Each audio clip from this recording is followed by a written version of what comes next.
El salón pertenece a la Iglesia Evangélica del Río de la Plata. ¿Cómo le va, pastor? Buen día. Buenos días, bien, bien, bien. ¿Cómo bien. está? ¿Bien? ¿Todo bien? Más bien, gracias a Dios. Bueno, con un poco de viento me decía, ¿no? Frío. Viento, frío, una primavera un poco atípica. Atípica. Bueno, y yo le decía, antes de adentrarnos en el tema, le decía que qué lindo que ha quedado el salón, ¿no? De a poco han ido, bueno, avanzando con el piso en su momento, con el entrepiso, Se le ha hecho muchísimo, sí. el telón del escenario, También, todo, sí. ¿no? Qué bárbaro. Un gran trabajo de mucha gente que ha participado y que ha colaborado para que esto sea posible. Claro, ¿no? La verdad que muy amplio, muy cómodo, muy luminoso, buena acústica, ¿no? Y bueno, el propósito cuando se construyó el salón se decía, no queremos un galpón, no queremos un tinglado, queremos un salón de usos múltiples que sea apto como para hacer recitales o conciertos o para tener conferencias, para tener actividades culturales. Sí. Y bueno, contentos si hemos logrado eso. Y ayuda porque se puede llegar a tener un buen sonido, pero también tiene que ver con la disposición, la acústica del lugar, digamos, ¿no? Así sí. Sí, no, estaban todos como muy, bueno, impactados, ¿no? Por lo que pude hablar con los otros, los integrantes de los otros coros, ¿no? Así que está bien. Muchas instituciones que lo alquilan al salón quedan muy conformes y agradecen muchísimo y dicen que nos felicitan por el espacio. Bueno, muy bien. La presencia del pastor Bernardo Presa aquí con nosotros en el último tramo del programa es con motivo a lo que mencionábamos antes, que es el Día de la Reforma Protestante. Se cumplen 506 años de ese hecho y trasladándolo a la vida actual, a la vida cotidiana en algunas provincias, en el caso de Entre Ríos, o algunas localidades como en el caso de Ramírez, es feriado, ¿no? Han logrado que este día sea feriado. El evangélico o el protestante tiene digamos, la facultad por ley, ¿no? De pedir, bueno, que sea feriado en el trabajo, digamos, ¿no? Justamente, desde que está en vigencia el decreto, uno puede, si es evangélico, presentar el certificado de que uno pertenece a una iglesia evangélica y ese día no es laboral para esa persona. O sea, esa persona puede pedir libre ese día para estar con su familia o para ir a alguna celebración. Claro, así como la Iglesia Católica tiene también sus celebraciones, ¿no? Que son feriados a nivel nacional, en este caso también los protestantes, protestantes y evangélicos serían ambos, ¿no? Si bien es un decreto provincial, pero cada municipio tiene que adoptarlo y aplicarlo en su localidad. Crespo creo que todavía no, si bien adhiere al decreto provincial, pero no es que declara asueto así digamos, para los evangélicos este día. Bien. Pero Ramírez sí lo considera un feriado. Bueno, el 31 de octubre se celebra el Día de la Reforma Protestante. Esta surgió en Alemania en el siglo XVI bajo el liderazgo del clérigo Martín Lutero. El nombre responde a la intención de reformar y provocar un cambio profundo en la Iglesia cristiana de Occidente. El movimiento de la Reforma produjo la excisión, o sea, la división de Roma, de varios reinos y principados de Europa Central, que se conformaron en numerosas iglesias luteranas y reformadas, agrupadas bajo la denominación del protestantismo. Sí. ¿No? De ahí entonces que surge iglesia protestante, ¿sería? Y protestante es un apodo que se les puso a los evangélicos en algún momento de la historia. Pero todas las iglesias evangélicas de diferentes orígenes, digamos, porque el protestantismo no es uno solo, sino que son diferentes iglesias que surgieron desde la pre-reforma, pasando por la reforma de Lutero y después la siguiente, como la iglesia reformada, después la iglesia anglicana y demás. Todas las iglesias que no pertenecen al catolicismo toman ese día, el 31 de octubre, como el día de conmemoración de la Reforma. ¿Formaban parte de una sola iglesia entonces? Eso es relativo, porque ya anteriormente a la Reforma Protestante del siglo XVI hubo una separación de la Iglesia ortodoxa, de la ortodoxa rusa y griega. Bueno, después el valdismo en el siglo XII también se separaron de la Iglesia católica. En realidad no es que ellos quisieran separarse, sino que también haciendo sus declaraciones, sus manifestaciones en contra de prácticas que consideraban ajenas al Evangelio, eran excomulgados, ¿no? Pedro Baldo fue excomulgado de la Iglesia Católica. Martín Lutero lo mismo.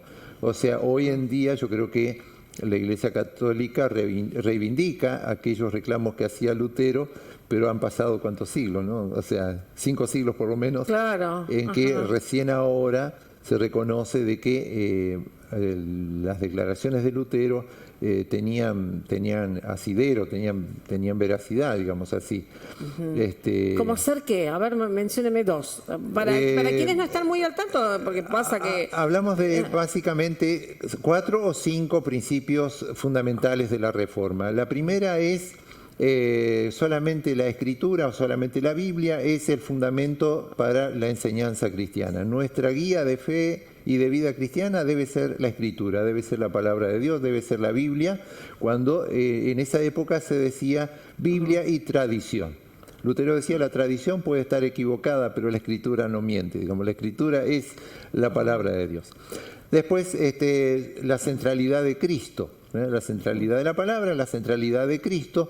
Solo Cristo es nuestro mediador entre Dios y nosotros. Solo Cristo entregó su vida por nosotros, Él es nuestro Salvador.